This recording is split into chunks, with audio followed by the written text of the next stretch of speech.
Simpan pesan Vina sebelum meninggal, Mega Widya patahkan BAP polisi, dikawal eks bawahan Prabowo. Pernyataan Mega Lestari dan Widya Sari mematahkan klaim Ibtu Rudina di kronologi berita acara pemeriksaan BAP. Sebab Rudiana mengatakan pembunuhan Vina dan Eki terjadi pukul 22 waktu Indonesia Barat. Namun kedua teman Vina ini menyatakan, masih berkomunikasi dengan Vina pada pukul 22 waktu Indonesia Barat di tanggal 27 Agustus tahun 2016 itu. Vina mengirim SMS mengaku diajak main Eki, padahal sebelumnya Vina curhat putus dari Eki.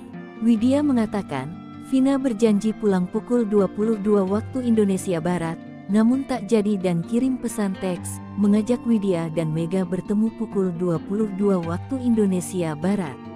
Namun ditolak Widya karena takut dimarahi Eki. Karena tak enak, menurut Widya, Vina langsung menelepon dirinya.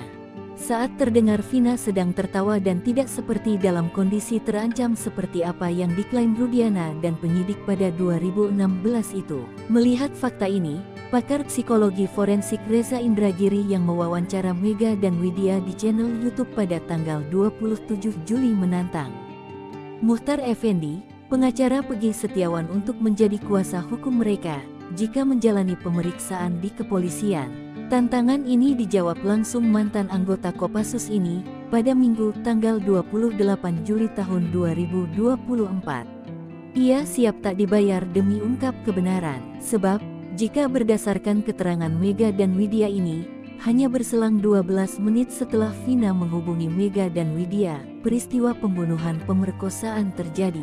Padahal, di berkas perkara persidangan tahun 2017 bahwa pukul 22.30 waktu Indonesia Barat Sabtu tanggal 27 Agustus tahun 2016 itu, Eki dan Vina meninggal.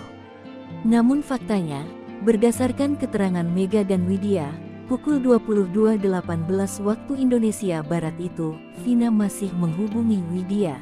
Diketahui Muhtar Effendi merupakan mantan tentara perang yang mundur dan fokus menjadi pengacara.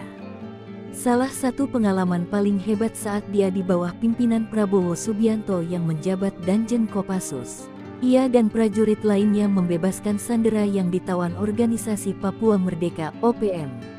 Ada 26 sandera dan 7 diantaranya merupakan warga negara asing.